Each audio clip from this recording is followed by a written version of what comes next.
બનાસકાંઠા જિલ્લામાં ચાલુ વર્ષે ખેડૂતોએ મોંઘા ભાવના બિયારણો લાવી 3844 હેક્ટર જમીનમાં ઉનાળુ મગફળીનું વાવેતર કર્યું હતું, પરંતુ સતત પડેલા કમોસમી વરસાદ અને ચોમાસામાં પડેલા વરસાદના પગલે ખેડૂતોને મગફળીના પાકમાં મોટું નુકસાન ભોગવવાનો વારો આવ્યો હતો, જેની સીધી અસર અત્યારે ડીસા માર્કેટયાર્ડમાં જોવા મળી રહી છે।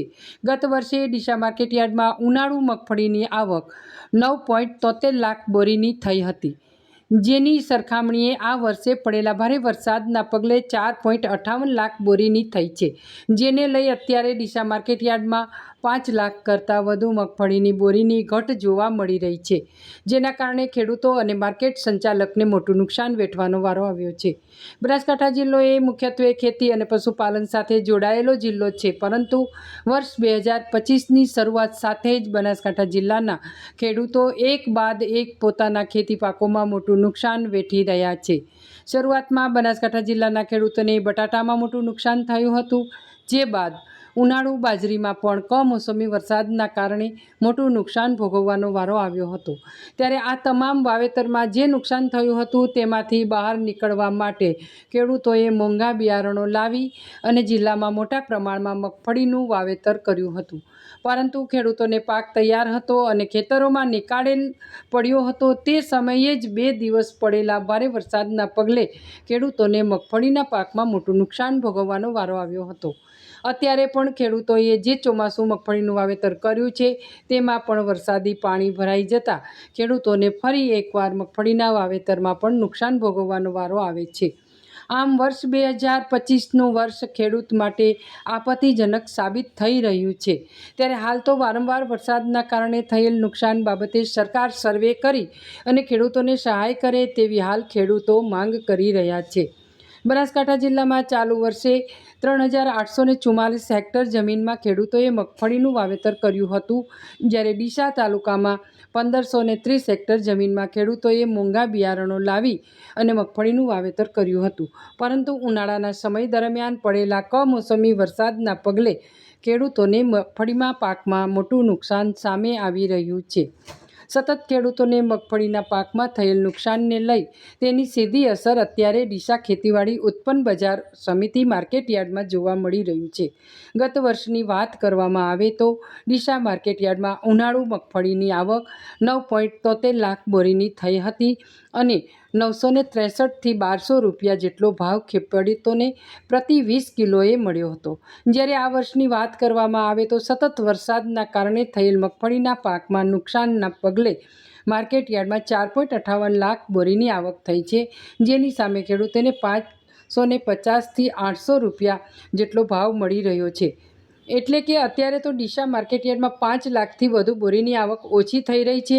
ખેડૂતોને પણ અત્યારે જે માર્કેટયાર્ડમાં મગફળી લઈને આવી રહ્યા છે તેમાં પણ ભાવ 400 રૂપિયા જેટલો ઓછો મળી રહ્યો છે। એટલે કે અત્યારે તો ખેડૂતો અને માર્કેટયાર્ડ સંચાલકોમાં મોટું નુકસાન સામે આવી રહ્યું છે। ડીસા માર્કેટયાર્ડમાં હાલમાં ઉનાળુ મગફળીની આવક શરૂ થઈ ગયેલ છે। ઉનાળુ મગફળીની વાવેતરની વાત કરવામાં આવે તો બનાસકાંઠા જિલ્લામાં ટોટલ 3844 હેક્ટરની અંદર વાવેતર થયેલ હતું અને ડીસા તાલુકામાં 1530 હેક્ટરની અંદર વાવેતર થયેલું હતું।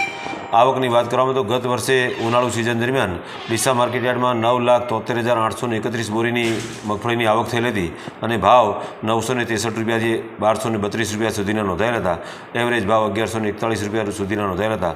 ચાલુ વર્ષની મગફળીની આવકની વાત કરવામાં આવે તો ચાલુ વર્ષે આજની સ્થિતિએ ડીસા માર્કેટયાર્ડમાં 4,58,878 બોરીની આવક થયેલ છે અને ભાવ 550 રૂપિયાથી 861 રૂપિયા સુધીના નોંધાયેલ છે।